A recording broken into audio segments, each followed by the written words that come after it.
Alors, bienvenue dans cette deuxième partie qui concerne donc les risques dans le management ou pour les managers, c'est comme vous voulez. Et donc, on avait vu la fois dernière les deux situations, une situation en termes de processus et une situation en termes de projet. Et on va poursuivre un peu sur cette voie-là. Alors, donc la première partie, donc je fais juste un petit rappel très rapide. Donc la première partie, donc c'est la gestion des risques et la notion de risque. On a vu donc comment on fait pour capter les risques, donc avec l'individu par rapport à sa mémorisation et les interprétations qu'il peut faire par rapport aux risques et aux dangers. On a vu également les situations, les deux grandes situations, et on a vu un petit peu le rôle du manager sur quelques éléments. Alors, pour ce qui va se passer donc, dans cette deuxième vidéo, on va voir les outils, on va voir le rôle du manager dans la structure, la prise de décision, la complexité de gestion des activités et enfin la conclusion. Voilà. Alors, en ce qui concerne les outils. Alors, les outils, c'est assez simple. Enfin, un outil d'abord très très simple. C'est ce qu'on a vu dans l'identification des risques et qui est donc les questions qu'on va se poser sur une situation, un événement, un projet, enfin ce que vous voulez, et les questions avec réponse. Donc il y aura des questions sur lesquelles on aura des réponses parce que ce sont des éléments connus de la situation, de l'environnement, de ce que vous voulez faire. Et puis, il y a des questions sur lesquelles on n'a pas de réponse. Et j'avais assisté la fois dernière sur le fait que c'est un élément extrêmement important parce qu'il est le plus souvent négligé. C'est-à-dire qu'on ne veut pas le voir. Hein, on ne se pose pas la question de. C'est notamment tout ce qui peut arriver dans le futur et on ne se pose pas la question de savoir ce qui va arriver dans le futur. On ne cherche pas, on ne veut pas savoir. C'est-à-dire qu'on vit au jour le jour, et puis c'est à peu près tout, parce qu'on connaît très bien, et puis voilà, on ne se pose pas plus de questions que cela.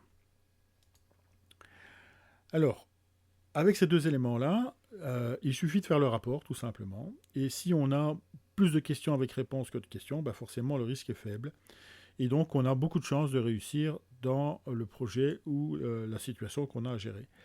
Si c'est égal, ben là, on a un doute, enfin, on est dans le doute plus exactement, donc on sait qu'il y a une part de risque importante, donc là, c'est à vous de savoir si vous devez vous jeter ou pas dedans. Donc c'est un peu ce qu'on a vu dans la première partie concernant l'implication personnelle. Donc est-ce que mes besoins fondamentaux sont-ils, comment dirais-je, impactés est-ce que mes intérêts sont impactés? Ça va. Donc à partir de là, c'est à partir de là qu'on peut peut-être lever le doute sur ce qu'on va faire. Et enfin, bon, dernier point, donc si évidemment c'est inférieur à 1, ben là le risque est important. Alors soit vous faites des recherches complémentaires pour dire d'affiner un petit peu le niveau de risque, et sinon, ben, vous pouvez appliquer une solution. Mais si vous l'appliquez sans faire cette recherche complémentaire, vous risquez d'aller à l'échec. Donc vous savez que vous allez une probabilité d'avoir des échecs. Alors ici, il s'agit toujours de probabilité, hein, puisqu'on ne peut pas tout maîtriser, on ne peut pas maîtriser toutes les micro-tâches qu'il pourrait y avoir, par exemple. Alors, donc ça, c'est l'étude rapide. Ça va. Donc c'est ce qu'on vient de voir. Voilà. Et dans cette étude rapide, j'avais énoncé la fois dernière l'outil Amdeck. Donc je vous présente simplement un tableau pour vous montrer un petit peu ce que l'on fait dans la gestion de projets, mais aussi dans l'analyse de processus, puisqu'on avait vu qu'il y avait deux situations dans la précédente vidéo, donc la situation projet et la situation processus. Donc ici, que ce soit l'un ou l'autre, on peut utiliser les deux outils. D'accord?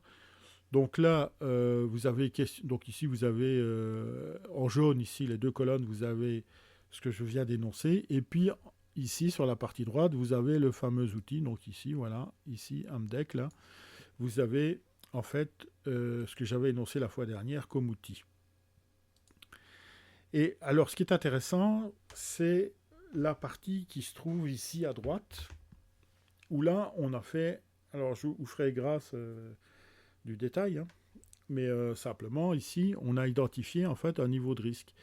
Et donc ici on a pris une limite, ici la limite ici qui est totalement, ici c'est arbitraire quoi, hein. Donc ça, c'est un arbitrage que l'on a fait. Ça va. Donc on a dit qu'on démarre ici à un niveau 2 ou 3, ici, ou 4 ici plus exactement. Et tout ce qui est tout de suite 4, ben là, c'est des risques dont on va tenir compte et donc qu'il faudra solutionner. Alors pourquoi est-ce qu'on fait ça? Ben, tout simplement parce que comme vous le voyez, on ne peut pas commencer à prendre tous les risques parce que sinon ça prendrait beaucoup trop de temps. Ça va. Et si ça prend du temps, ça prend de l'énergie. Si ça prend de l'énergie, eh bien ça coûte des sous. Et ça, en général, c'est pas des trucs qu'on aime beaucoup dans l'entreprise. Donc c'est pour ça qu'il faut trouver quelquefois, euh, disons, le bon milieu entre l'analyse des risques et puis le... Je parle toujours de management hein, ici, attention. Hein, je ne parle pas en fait de risques, comment dirais-je, de dégradation de processus, enfin de matériel ou des choses comme ça. D'accord. Il s'agit bien du management, donc des décisions que l'on va prendre dans un projet, dans l'analyse d'un changement, etc., etc. Ou même vis-à-vis de personnel. Par exemple, comment on fait pour diminuer l'absentéisme dans l'entreprise, ça va, et quels sont les risques? Est-ce que je dois développer la polyvalence? Est-ce que je dois dédoubler les postes de travail? Si oui, lesquels, etc. Voilà, c'est le genre de problématiques qu'un manager peut avoir pour la gestion de son équipe. Et donc, on va utiliser donc, les outils. Et puis, je vous dis, voilà, vous avez donc des éléments sur lesquels ben, vous ne pourrez pas jouer tout simplement parce que vous n'avez pas forcément les moyens, les compétences, les ressources, etc. Ou vous n'avez pas, entre guillemets, l'autorisation, c'est-à-dire que vous savez très bien que là, c'est chasse gardée et on ne pourra pas développer jusqu'à le niveau que vous souhaitiez, par exemple, parce qu'on est limité par des budgets. Voilà, c'est ça que je voulais mettre en évidence. Donc ça, c'est les risques d'info. Alors, un autre outil qui est le diagramme 5e. Alors lui, il est utilisé, il peut être utilisé de différentes manières. Donc ici, ce qui est intéressant avec ce diagramme, donc il s'appelle aussi le diagramme d'Ishikawa. Et en l'occurrence, ici, on va l'appeler diagramme 6e, mais celui de base, c'est le 5e.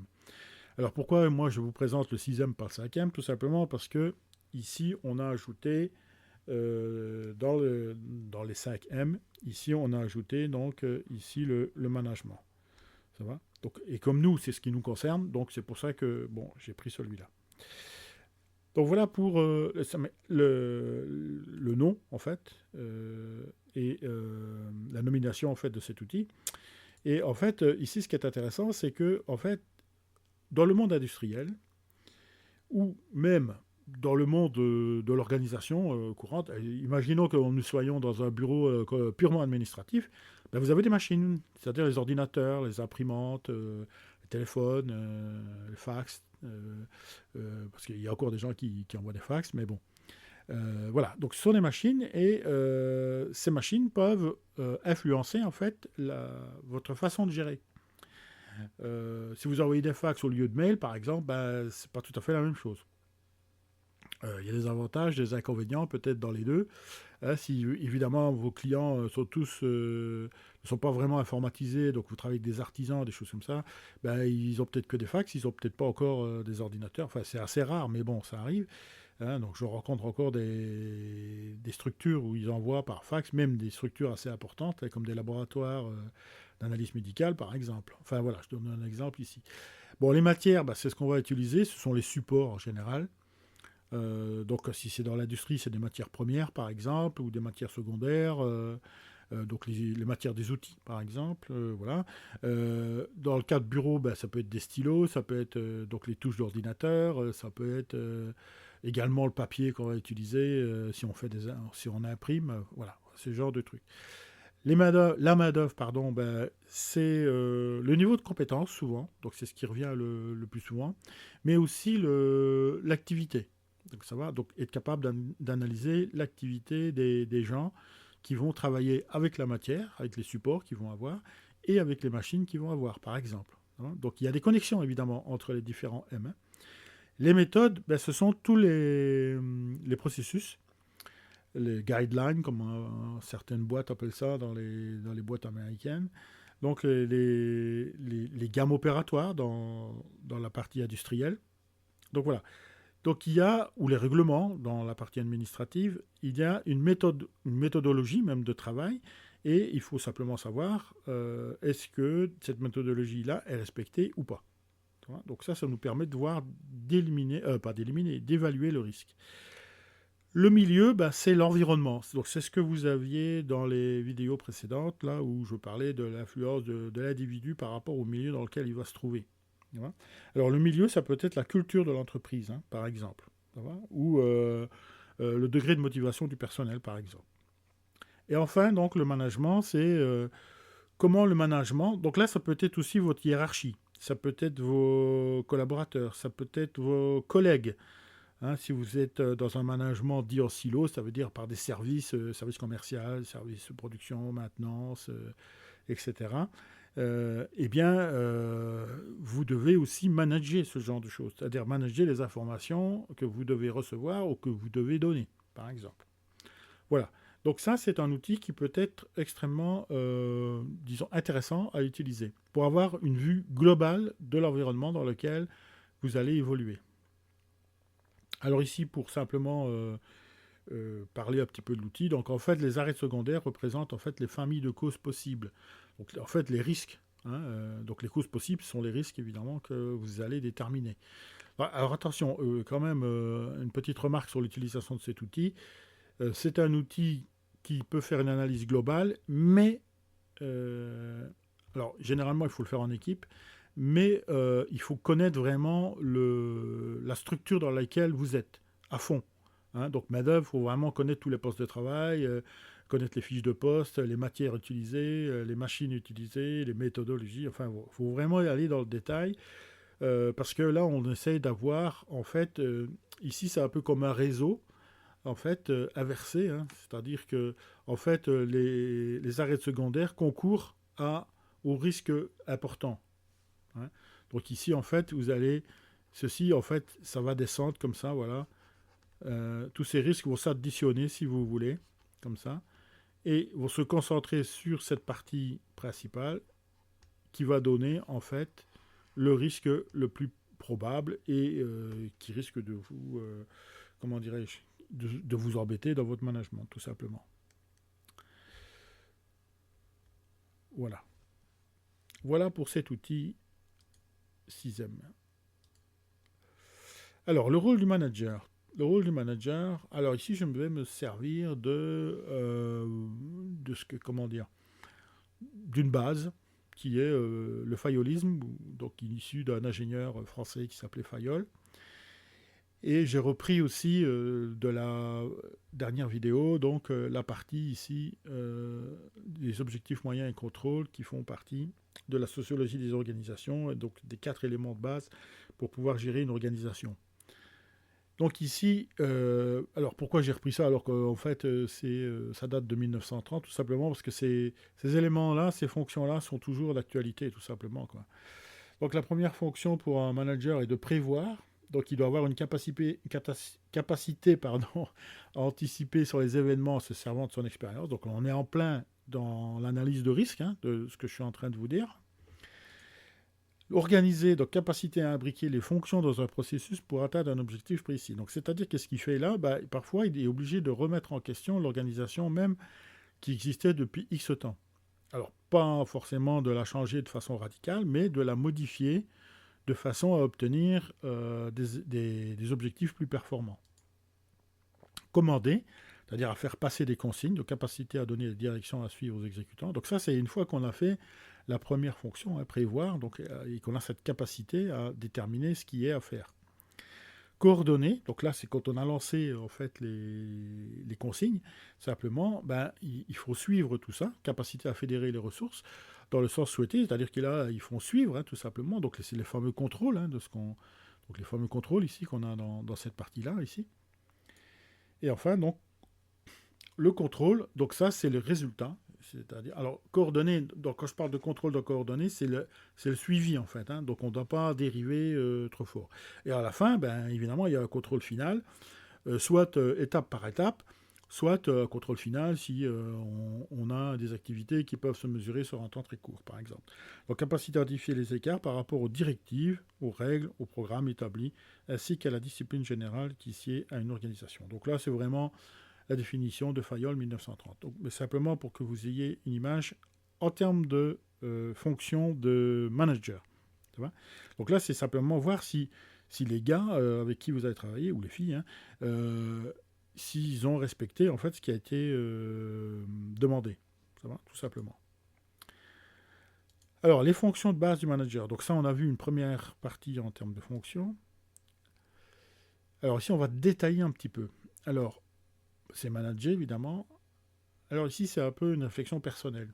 Ça va, donc une analyse que j'ai faite sur les 20 ou 30 ans d'expérience que j'ai par rapport au manager. Et principalement, enfin ça s'applique à tous les managers, mais ça peut s'appliquer surtout aux managers opérationnels. Donc manager, c'est d'abord réfléchir. Ça va, donc c'est se poser des questions tout simplement. Donc c'est ce qu'on a vu, questions avec réponse, questions sans réponse. J'insiste encore une fois, les questions sans réponse, c'est quelque chose d'extrêmement important.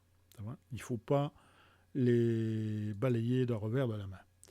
Et donc, à un moment donné, il faut choisir, il faut arbitrer. Hein, c'est ce qu'on a vu dans le bruit, là, on a défini des limites dans les tolérances qu'on a acceptées.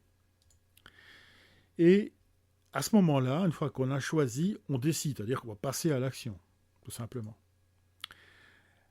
Donc ça, c'est ce qu'on fait en tant qu'individu, ça va, en tant que manager pur. Donc le manager, a priori, va encadrer des gens et donc il aura des collaborateurs. Et la première fonction du manager, c'est de déléguer un maximum. Et donc, pour déléguer, il doit confier. Donc, avoir une confiance dans ses collaborateurs, c'est ça que ça veut dire. Et donc, pour avoir une confiance dans ses collaborateurs, il faut les former. C'est-à-dire, vous devez leur donner des informations nécessaires pour qu'ils puissent entreprendre des actions que vous allez déléguer de la manière dont vous souhaitez que les situations soient, ou les actions soient menées. Hein, c'est ça que ça veut dire. Et donc, aussi leur donner aux collaborateurs un moyen de contrôler ce qu'ils font. Ça va, donc on dit, voilà, si vous faites ça et que ça dépasse là, ça ne va pas, donc il faut faire comme ça, ou vous venez me voir, ou vous prenez, ou vous laissez de côté, etc., etc. Donc on leur donne un moyen de contrôle. Avec ce moyen de contrôle, dans lequel vous êtes impliqué aussi, hein, bien évidemment, eh bien, le manager, alors, ici, c'est par rapport au collaborateur, mais c'est une action du manager, hein, ici. Donc, le manager, qu'est-ce qu'il va faire? Eh bien, il va soutenir, donc, s'il y a échec, tout simplement, donc ça ne fonctionne pas comme vous le souhaitiez, donc il faut soutenir les gens, puisque vous déléguez, vous leur faites confiance, d'accord? Et quand ils réussissent, ben, il faut simplement les valoriser. Leur dire que c'est bien, donner une prime si vous pouvez, enfin tous les moyens qui pourraient les valoriser. Améliorer leur poste de travail, améliorer les conditions de travail, voilà, ce genre de choses. Et donc, ça c'est extrêmement important. Ces deux fonctions, donc soutenir et valoriser, donc suite au contrôle, motivent votre personnel. Si vous contrôlez et qu'il y a un échec, ou qu'il y a quelque chose qui ne fonctionne pas, et puis vous tapez sur la tête de vos collaborateurs, c'est terminé. Donc là, la motivation va s'éteindre petit à petit, voire même très rapidement. Ça va? Et donc, si vous motivez, alors moi je parle ici dans un cercle vertueux, évidemment. Donc motiver, donc vous allez impliquer. Donc quand on dit impliquer, ça veut dire quoi? Que je peux continuer à déléguer, confier, former, contrôler. C'est une boucle en fait, hein, ça va? Donc je applique les gens vraiment dans ce qu'ils font. Alors, ici, on passe à un cap supplémentaire, c'est-à-dire qu'on va passer à l'autonomie, c'est-à-dire que les gens seront capables, dans les actions qui viennent d'être déléguées, de déclencher des actions de façon complètement autonome, en sachant les situations et les risques potentiels qu'ils peuvent, qu'ils peuvent avoir lors de cette prise de décision. Ça va? Tout simplement parce qu'il y a eu ce cercle vertueux sur lequel vous avez formé, confié, délégué, etc., contrôlé. Et donc, ça, c'est très important parce que là, c'est l'objectif de la délégation. C'est-à-dire que là, quand vous déléguez, une fois que vous avez fait toute la structure que je viens d'énoncer, en fait, le résultat, c'est l'autonomie. C'est-à-dire que là, vous n'avez plus rien à faire. Les gens fonctionnent tout seuls. Et vous, vous vous occupez d'autre chose. Vous réfléchissez à ce sur quoi on peut faire dans le futur. C'est ça, l'objectif du manager. Hein. C'est pas de faire du suivi de tableau de bord. Hein. Et donc, ce qu'on cherche à faire aujourd'hui dans les organisations, c'est aussi laisser réfléchir le collaborateur. C'est-à-dire lui dire, est-ce que tu as des idées? Hein, c'est ce que Toyota fait notamment dans son organisation, Toyota Production System, où il y a un indicateur extrêmement important qui est le nombre d'idées produites par individu. hein, dans l'outil qu'on appelle le Kaizen. Donc, vous voyez où déjà ça joue. Enfin, nous, ce qui nous concerne ici, c'est ça. Bon, j'illustre simplement pour vous dire que ce que je vous dis, c'est pas des inepties, hein, ce sont des choses concrètes qui existent. Mais là, je vous parle plus des actions à mener en termes de manager. Ça va. Et donc, on laisse réfléchir et on laisse choisir. C'est-à-dire qu'on n'impose plus des solutions à des problèmes, mais on laisse prendre des risques aussi de la part de ses collaborateurs. C'est en fait ici l'objectif est de diminuer la part de risque. C'est-à-dire que plus vous aurez de personnes impliquées dans une action où il y a des risques, ben, plus le risque est petit en fait. Ça va. Donc il y a une seule personne qui veut tout diriger, ben, le risque est extrêmement important parce que s'il se plante, ben, tout s'écroule. C'est un peu comme les entreprises qui ont été fondées par une espèce de mini-génie, si je puis dire, qui a créé une boîte, qui a grossi avec le temps, et qui est arrivé à 1000 personnes, qui a fait un groupe, etc., etc. Et le gars est très dynamique, etc. Et le jour où il revend sa boîte, ben, le truc s'écroule en moins de deux, quoi. Tout simplement parce qu'il n'y a plus toute cette structure qui sous-tendait en fait le management du fondateur, qui lui connaissait le boulot, connaissait les gens, connaissait les différentes situations, etc. Et ceux qui rachètent parfois, ce sont des financiers qui ne voient que le taux de rentabilité. Donc voilà, pour donner encore un peu un exemple. Et donc évidemment, si on laisse choisir, on laisse décider. Alors ça ne veut pas dire, évidemment, qu'on laisse tout faire et qu'on ne se tient pas au courant. Ça va. Donc le manager, lui, il doit communiquer. Communiquer, ça veut dire qu'il ne donne pas forcément tout le temps les informations, il va aussi les capter, il va les chercher. Hein. Donc c'est pour ça qu'on laisse choisir, on laisse décider, mais on va aussi chercher et on va négocier. Ça ne veut pas dire qu'on laisse tout faire. Ça va. Donc quelquefois, on va amender en fait les décisions prises par les collaborateurs. Voilà. Alors maintenant, le rôle du manager dans la structure. Alors tout simplement, bon, en général, on a une structure de type pyramidal que je vous présente ici. Ça, voilà. Et l'objectif du manager, alors ça dépend à quel niveau on se trouve évidemment, c'est de toujours bien connaître ce qui se passe dans les différentes strates de l'organisation. Si le PDG, donc je vais prendre le cas du PDG, ne s'intéresse pas à ce qui se passe dans les niveaux inférieurs, il risque d'être coupé des réalités et lorsqu'il a des retours d'informations qu'il peut tenir compte, ben à ce moment-là, il peut se retrouver complètement désemparé. Ça, c'est un cas qu'on a retrouvé à un moment donné dans l'origine des ERP, Entreprise Resource Planning, qui étaient des logiciels, enfin qui sont toujours des logiciels qui gèrent l'ensemble d'une entreprise, donc d'un point de vue RH, industriel, comptable, commercial, etc. Et puis, ben, on s'aperçoit que ben, les gens rentrent des données complètement erronées et se servent toujours d'Excel pour en fait gérer leur popote interne, si je puis dire. Et donc, dans des boîtes de taille moyenne, un ERP peut représenter un budget jusqu'à 300 000 euros, quoi. Même dans une boîte de 75 personnes. Donc, vous voyez que c'est quand même quelque chose dont il faut tenir compte de façon, très spécifique. Donc, encore une fois, c'est se poser des questions et savoir s'il y a des questions sur lesquelles on n'a pas de réponse, quoi. Ça, c'est extrêmement important. Et donc, structure de base pour toutes les entreprises, c'est ce que je viens de dire, en termes de pouvoir. Donc ça, c'est la partie objectifs, moyens et contrôle. Alors, adaptation aux facteurs de risque. Alors, donc cet environnement, cette organisation que je viens de décrire, elle subit des contraintes. Donc, les facteurs technologiques, attendez, je reviens tout de suite sur ma vidéo, voilà.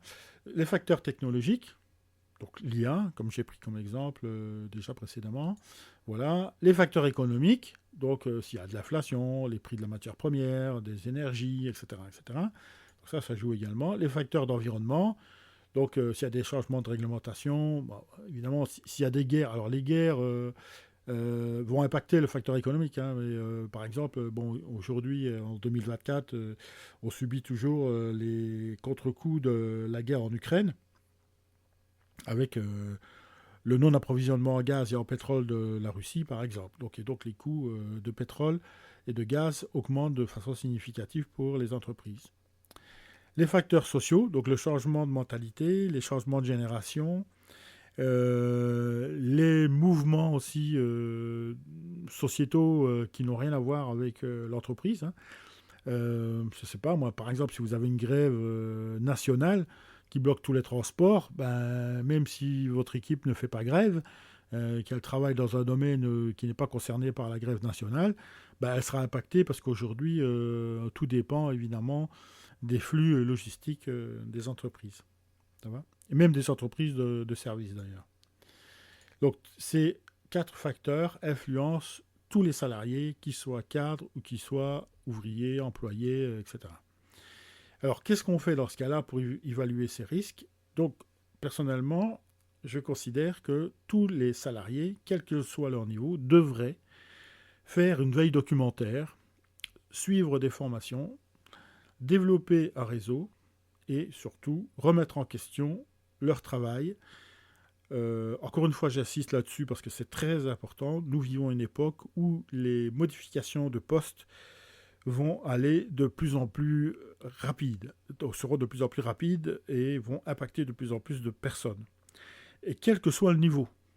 Donc là, c'est quelque chose qui est en train de bouger énormément. On a déjà subi ça dans les années 80 jusque dans les années 90, donc on va dire pendant une décennie, on va dire, on a subi un choc quand même qui était très important, qui était l'informatique, notamment grâce à la micro-informatique, c'est-à-dire qu'on pouvait disposer d'informatique dans tous les postes, et ça a modifié radicalement la façon de travailler. Et évidemment, il y a eu un choc extrêmement important entre les anciennes générations et les nouvelles générations. Et donc, les entreprises ont dû s'adapter également dans le recrutement des gens, par exemple, mais aussi dans la formation des gens. Et si les entreprises n'avaient pas fait de veille documentaire, ne s'étaient pas informées sur ces modifications, alors je parle de l'informatique, mais ça a été la même chose pour les normes ISO 9000, etc., les normes qualité, puis les normes environnementales, puis les normes, je ne sais pas tout quoi, enfin, les normes de sécurité, etc., etc. Donc il y a énormément de réglementations aussi qui font que, en fait, ça modifie aussi le comportement des gens dans l'entreprise.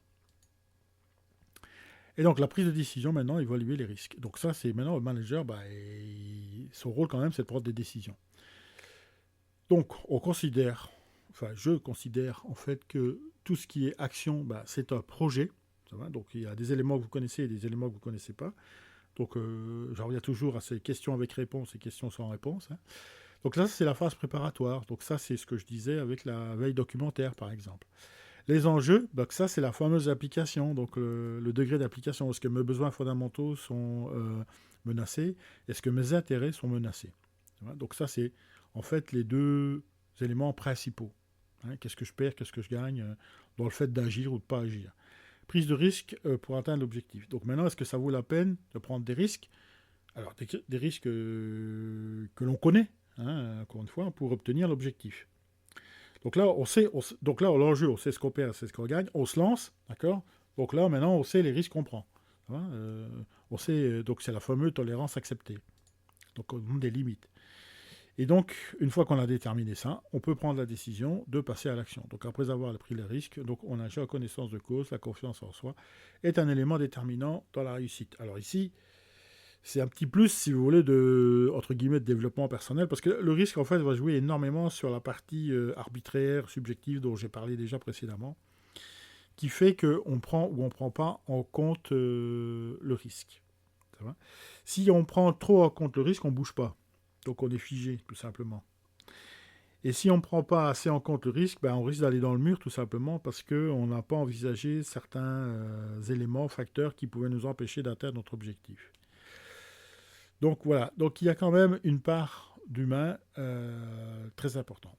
Alors le passage à l'action, donc on observe l'évolution de la situation, donc ça je ne reviens pas, on parlait un petit peu de ce genre de choses. Alors, projet et ses contraintes, donc là il s'agit de projet. Donc il faut savoir ce qu'on veut. Qu'est-ce qu'on veut faire? Mais de façon quand même relativement précise. Donc comment est-ce qu'on fait ça? On essaie de résumer un peu ce qu'on veut faire sous la forme d'un verbe. Donc si possible un verbe d'action, puisqu'on passe à l'action de toute façon. Donc un verbe à l'infinitif, plus une description, avec du détail. avec des chiffres éventuellement. Hein. Et donc, en fait, ce qu'on cherche à faire, c'est à résoudre un problème, tout simplement, avec une question, et on ajoute comment. Hein, dans le cas de truc. Donc, comment je fais pour faire ça? Eh bien, j'envisage de faire comme ça, comme ça, comme ça, comme ça. Hein. Ou alors construire, je sais pas moi, construire une maison de 100 mètres carrés avec 2 étages, par exemple. Voilà, c'est quelque chose de précis. Donc ça, c'est l'objectif. Dans l'objectif, pour pouvoir le réaliser, il va subir des contraintes. Pour déterminer ces contraintes, il faut qu'on détermine des conditions, c'est-à-dire des moyens. Quels sont les moyens, les ressources que je vais utiliser pour réaliser mon objectif? Et ça va automatiquement générer ma contrainte. Donc si j'ai peu de moyens, je vais construire ma maison, là, par exemple. Si j'ai pas de grue pour monter les éléments à l'étage, ou un monte charge, par exemple, ben, je peux le faire à la main. Et si je le fais à la main, ça va me prendre plus de temps. Donc je vais jouer sur la contrainte de temps. Vous voyez? C'est un peu ça que je veux énoncer ici. Ensuite, vous avez les circonstances possibles, ce sont les cas possibles, c'est-à-dire les situations que vous allez vivre. Donc, ça veut dire que si je construis ma maison en hiver et qu'il fait -20, ben, je ne pourrais peut-être pas la construire comme je veux. Tu vois. Là, si je dois faire les fondations et que le sol est gelé, par exemple, ben, je ne pourrais pas le faire avec une pelle et une pioche. Il faudrait que je prenne une petite grue. Donc voilà, ça va jouer sur le budget, ça va jouer sur le délai, ça va jouer sur plein de trucs. Alors, là, c'est un outil qu'on utilise qui est le QQOCQ, le quoi, le où, le quand, le comment et le combien. Ça va? Donc, c'est ce qui me permet d'identifier les circonstances, les conditions que je vais utiliser et que je peux identifier pour déterminer mes contraintes. Et donc, toujours la même chose, là, je vais définir des critères de réussite. Donc, ce sont les tolérances dans lesquelles j'accepte cette réussite. Voilà. Donc, c'est... Parce que, bon, il y a des trucs que je peux pas... je vais pas forcément avoir exactement pile poil ce que j'avais prévu de faire. Voilà. Si j'organise un barbecue, hein, j'invite mes amis, je sais pas, 15 jours avant, pour que tout le monde puisse être là. Et manque de bol, le jour où, a priori, il devait faire beau, ben, en fait, il pleut. Voilà, c'est des choses comme ça, quoi. Et donc là, ce critère de réussite, est-ce que j'ai réussi par ici mon invitation ou pas? Et donc la perception du risque, bon ça on l'avait déjà vu, donc simplement très rapidement, donc si c'est oui, donc on prend en compte hein, si mes besoins fondamentaux et mes intérêts sont menacés. Si je ne les prends pas en compte, ben, j'ai un problème. Soit le danger, ben, si je ne connais rien du tout, je ne me suis pas posé de questions du tout, ça va. Et par contre, il y a peut-être dans le bruit, c'est-à-dire des éléments, des facteurs, des facteurs avant-coureurs de problèmes que je n'ai pas forcément identifiés parce que j'ai défini des limites acceptables, hein, de défauts, de problèmes, appelez ça comme vous voulez, ou de risques. Alors la stratégie de base face au risque. Alors, soit vous subissez le problème. Alors, ici, il faut attendre une situation à laquelle on ne s'attend pas. Donc, la pluie dans mon barbecue, par exemple. Hein, quelque chose que je ne m'attendais pas. Alors que j'étais convaincu qu'il y aurait du soleil, par exemple. Alors, ici, qu'est-ce que je fais? Je suis obligé de réagir. Enfin, je peux réagir. Ou je laisse faire. C'est-à-dire, il pleut, bah il pleut. Tout simplement, et je fais rien. Alors, réception des données du problème. Donc, il pleut, qu'est-ce que je fais? Perturbation émotionnelle. Ça m'agace, ça m'énerve. Ça va. Et donc, si ça m'énerve et que ça m'agace, je peux être déstabilisé. Et donc, je n'ai plus conscience de ce qui se passe. Enfin, je suis tellement concentré sur mon problème et tellement énervé sur mon problème que je suis incapable d'envisager toutes les solutions possibles. En fait, c'est ça qui se passe. Donc, plus je suis impacté émotionnellement, et moins je suis disposé à prendre de bonnes décisions. Donc, je fais une lecture biaisée de la situation.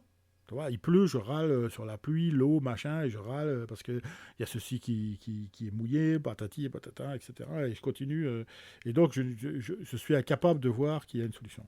Prise de décision en suivant erronée, ben je reporte, voilà, ou je m'énerve, etc. Donc, c'est pas top au niveau des gens qui sont présents. Donc réduction du champ d'investigation, donc manque d'information tout simplement.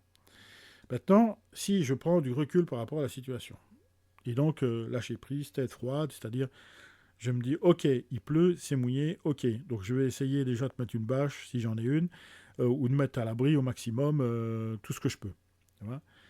Ensuite, qu'est-ce que je vais faire? Eh bien, je vais réfléchir, analyser, identifier. Donc, quelles sont les ressources, quels sont les moyens dont je peux disposer? Est-ce que je peux quand même faire ça rapidement à l'intérieur, par exemple? Ça va. Est-ce que je peux faire mon barbecue dans le garage et puis ramener tout ce qui a été cuit dans la salle à manger? Voilà. Donc je prends des exemples très simples, hein, mais simplement pour vous expliquer un petit peu. Et puis choisir des solutions. Voilà. Bon, là j'en ai choisi une. D'accord. Il pourrait y en avoir une autre. Aller louer une tonnelle, j'en sais rien moi. Hein. Ou inviter les gens au restaurant, par exemple. Hein. C'est possible aussi ça. Alors laisser faire. Donc action des autres.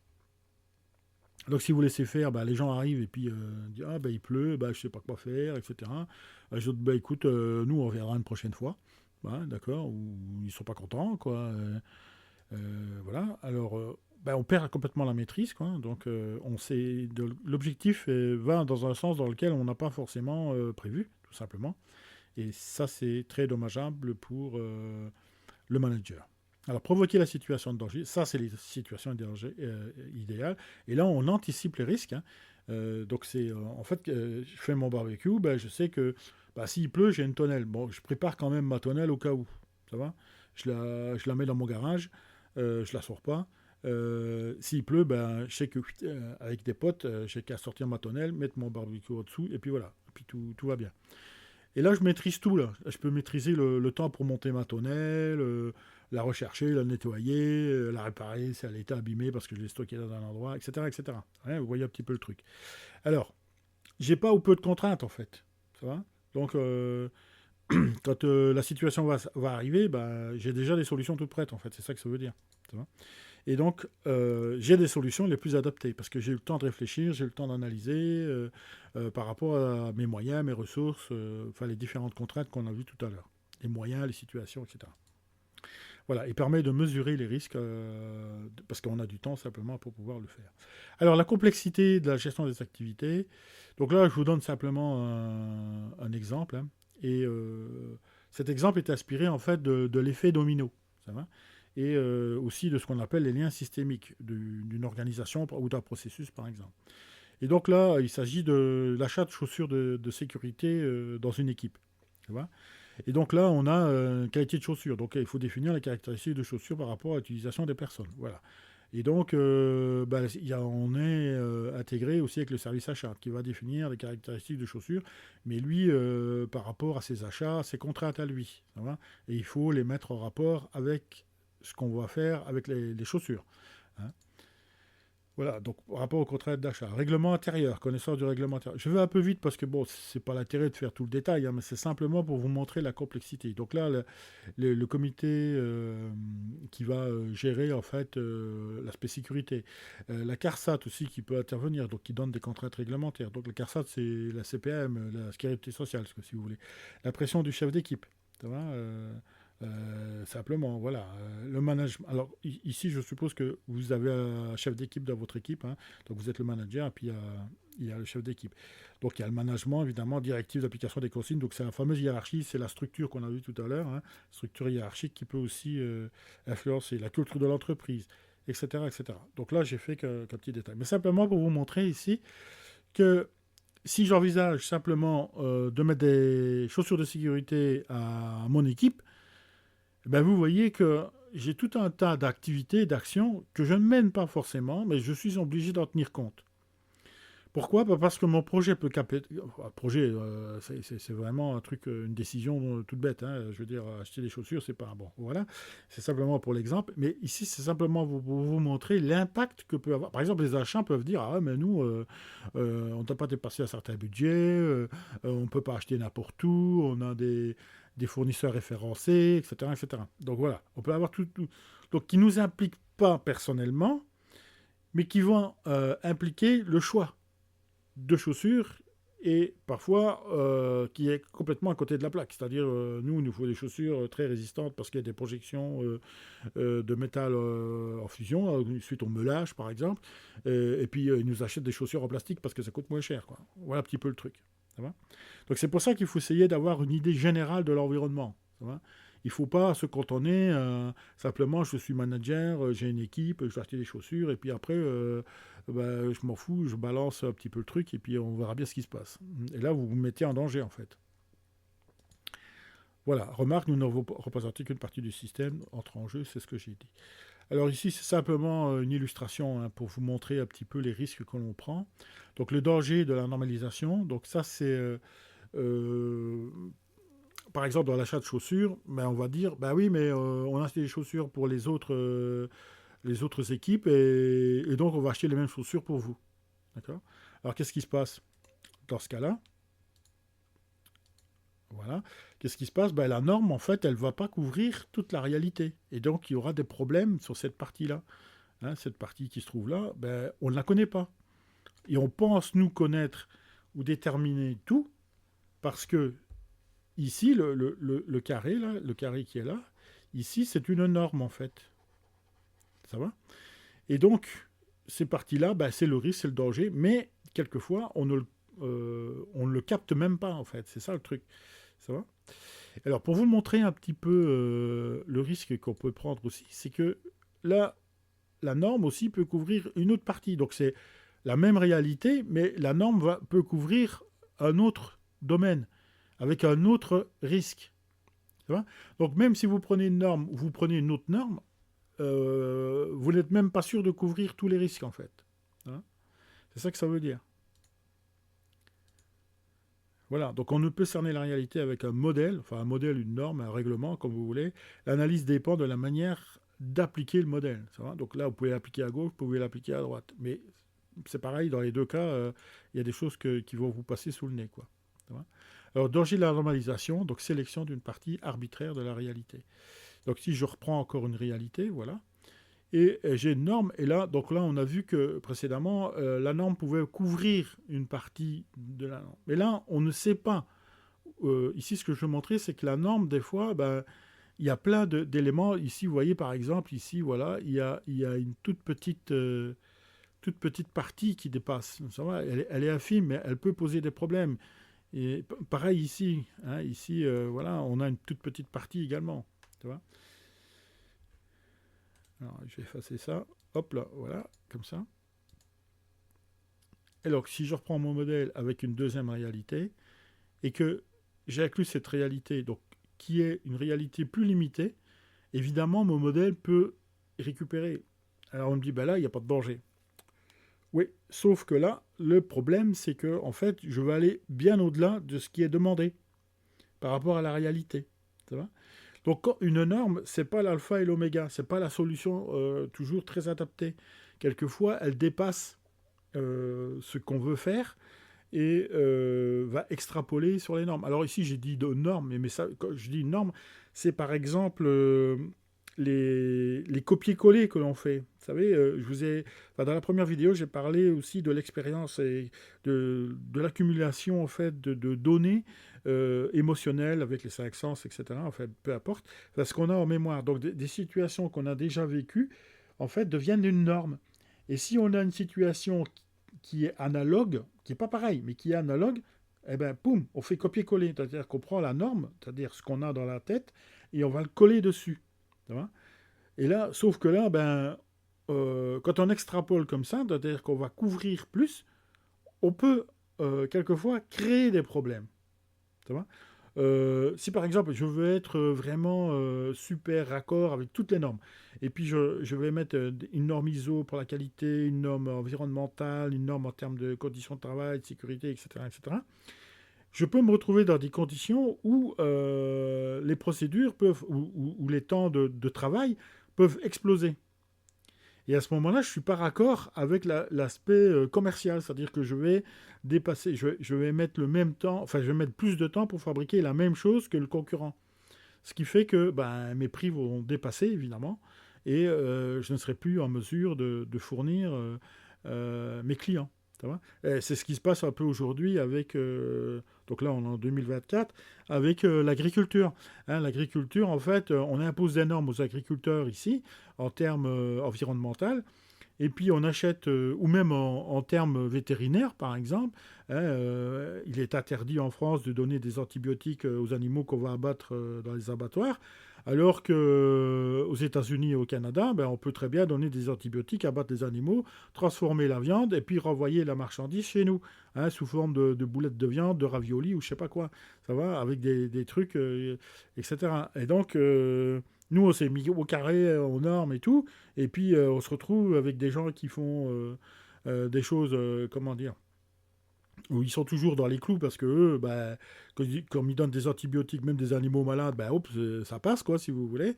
Sauf que nous, on les récupère et puis on a des volumes de production plus faibles parce que bon, on peut pas abattre les animaux malades, il faut les soigner avant de pouvoir les abattre, etc. Enfin, voilà un exemple. Voilà. Et puis le troisième, évidemment, c'est quelque chose qui colle pas du tout à ce qu'on avait prévu, à ce qu'on en a en normes, etc. Donc c'est quelque chose de nouveau qui arrive. C'est ça la réalité 3 que j'ai mis ici. Je sais pas, moi c'est un nouvel acteur. Bah, par exemple, oui, alors là c'est vraiment l'exemple type, c'est les voitures électriques. Hein, quand Tesla a commencé avec les voitures électriques, tout le monde a dit oh, oui, ça va jamais marcher.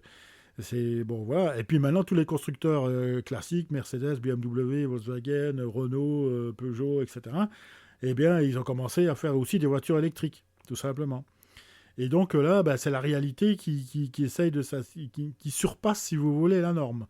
Ça va, la norme, c'était le moteur thermique, et puis là, bah, c'est le moteur électrique qui commence à gratouiller un petit peu comment, le marché des voitures, tout simplement.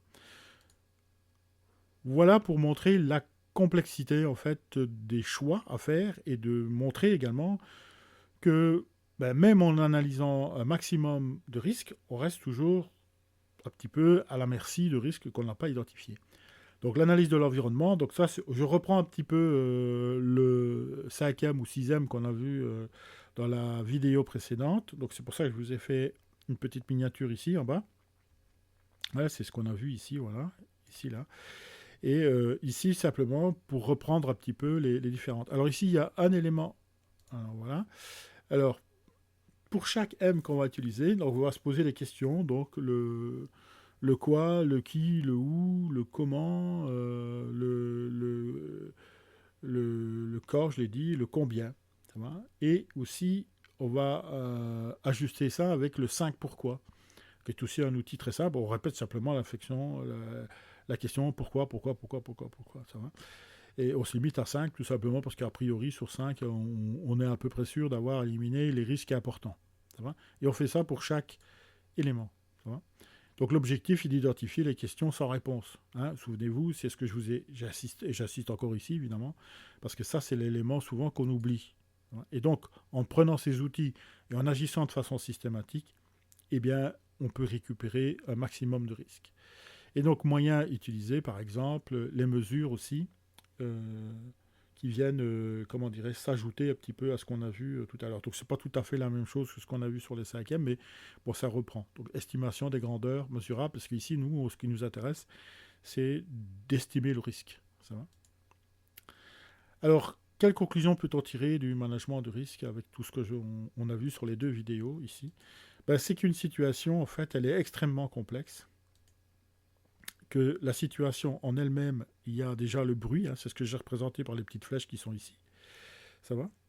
Que tous les processus, ben, c'est déterminé par une entrée et par une sortie, et qu'il y a des éléments qui interagissent, donc c'est le fameux bruit dont j'ai parlé, et que nous, ben, ce qu'on mesure, c'est les entrées et les sorties, donc, ou les sorties par rapport aux entrées, si vous voulez, et le délai, c'est-à-dire le temps qu'il faudra pour réaliser les actions que l'on veut réaliser. Et donc on applique évidemment le contrôle, donc sous forme d'une boucle de rétroaction, on contrôle ce qui sort et on modifie l'entrée. Et tout ça baigne dans un environnement qui lui-même est soumis à des éléments qu'on ne peut pas identifier. Donc d'où les fameuses questions sans réponse. Et donc cette situation va dépendre de l'observateur en fait. Donc c'est subjectif. Ça veut dire que ça dépend de ce que vous observez. Et donc, vous aurez vos propres références, hein, les expériences que vous aurez vécues. Ce qui va faire que vous allez avoir tendance à appliquer les fameux copier-coller. Hein, donc ici bon, vous lisez simplement, voilà, j'ai repris simplement ce que j'avais énoncé la fois dernière. Et donc, analyse de l'environnement. Et donc, ce qu'on doit déterminer, c'est une limite. Alors, la limite est perméable, ça veut dire que on ne la connaît pas, elle est parfois très diffuse. Hein. Et si vous avez, je sais pas, une pollution atmosphérique, par exemple, ben, vous ne savez pas très bien où elle va atterrir. Hein. Quand un volcan explose et puis qu'il fait des nuages de poussière, ça dépendra du vent, dans quel sens le vent va tourner, quoi. Ça va, tout simplement. Et de la capacité du volcan à rejeter des poussières, par exemple. Donc jusqu'où la situation s'étend-elle? Donc justement, c'est la question. Et subit-elle des changements? Voilà, c'est un peu les deux questions qu'on peut se poser. Donc ici, je vous donne un petit peu, si vous voulez, une procédure pour essayer de déterminer jusqu'où vous avez des problèmes. Alors évidemment, encore une fois, les limites que vous allez déterminer, ce sera un choix arbitraire. Donc c'est vous qui décidez, qui prenez le risque. Donc on ne peut circonscrire tous les risques. C'est la conclusion de tout ce qu'on a vu là. Donc on ne peut pas prendre tous les risques. Ce qui est important, c'est de capter par les différents outils que je vous ai donnés, donc le QQOCQ, le 5 pourquoi, le 5e, par exemple, les questions avec réponse et les questions sans réponse, à appliquer de façon systématique, donc un système de questionnement que je viens d'énoncer. La prise de décision comporte toujours un danger, c'est-à-dire des risques qu'on n'a pas définis, qui est inconnu. Donc on fait un peu l'équilibriste, c'est pour ça que j'ai mis ça comme ça. Évaluer votre capacité à assumer l'échec. Alors ça c'est le plus important. Donc c'est la partie humaine de ce que j'ai dit tout au début de la première vidéo. En fait, c'est votre capacité à assumer cet échec. Éventuellement prévoir des plans B si vous avez évalué les risques, comme je l'ai expliqué avec le barbecue par exemple. Alors, le processus et ses contraintes. Donc là, on a vu que le bruit et les micro-changements peuvent influencer votre expérience. Les stratégies de l'entreprise, donc les décisions qui sont prises par la structure, ça va, influencent également votre style de management et votre prise de risque. Les stratégies personnelles, donc les décisions que vous prenez vous. D'accord. La stratégie de l'équipe, c'est-à-dire que votre équipe, elle va, même si vous avez un management très autoritaire, il y aurait des réactions de votre équipe. Si elle est complètement démotivée, avec un taux d'absentéisme élevé, des trucs comme ça, ce sont des risques importants pour vous et pour votre management. Et enfin, donc, les habitudes versus changement. Donc, c'est-à-dire ne pas se conformer aux habitudes, se remettre en question de façon continue. Et donc, de pouvoir comme ça aborder les différents changements. Alors, quand je parle du bruit du micro-changement juste au-dessus, là, simplement, il faut être aux aguets, surtout sur les pointes ici. Vous voyez, ici, voilà, les petites pointes. Je vais essayer de dessiner au plus près, si j'arrive. Voilà, les pointes ici, vous voyez, qui peuvent... Alors, elles ne dépassent pas, mais elles attaquent, en fait, le truc. Alors là, c'est ça qu'il faut essayer d'identifier. Donc, ce sont des risques avant-coureurs qui nous donnent une... c'est un peu comme si vous étiez dans un atelier, quoi, et puis vous entendez un grincement, comment dirais-je, de façon subite, et puis vous dites, tiens, c'est bizarre, il n'y a pas de grincement avant, bon, maintenant il y a un grincement, c'est bizarre, il faudrait qu'on regarde. Alors, si personne ne s'y intéresse, bon, le grincement va continuer pendant des mois, et poum, patatrac, il y a la machine qui tombe en panne, quoi, ou qui se casse carrément, quoi. Donc là, c'est encore plus dramatique. Alors, agir face au risque, donc les actions du manager, donc c'est de maîtriser ses émotions face au risque, c'est ce qu'on avait vu, pour pouvoir prendre de bonnes décisions, évidemment, de se remettre en question sur ses pratiques, donc ça j'ai déjà assisté, donc je le répète, identifier, analyser les micro-changements, c'est ce que je viens d'expliquer, analyser, identifier les modifications de l'environnement, donc ça c'est les veilles que vous devez faire. Donc, soit des formations, faire des veilles documentaires, des veilles technologiques, des veilles même de point de vue managérial. Prendre en compte ces objectifs par rapport aux actions menées. Ça, c'est par rapport à votre structure. hein. Comment votre structure réagit par rapport aux événements extérieurs, par exemple, hein. Et donc, si vous devez mener votre carrière, ben, savoir un petit peu où vous allez mener votre carrière, quoi. Et donc tout ça vous permet simplement d'anticiper et de ne pas vous cracher sur des choses que vous n'auriez pas identifiées. Voilà, j'espère que cela va vous aider dans votre management quotidien. Merci.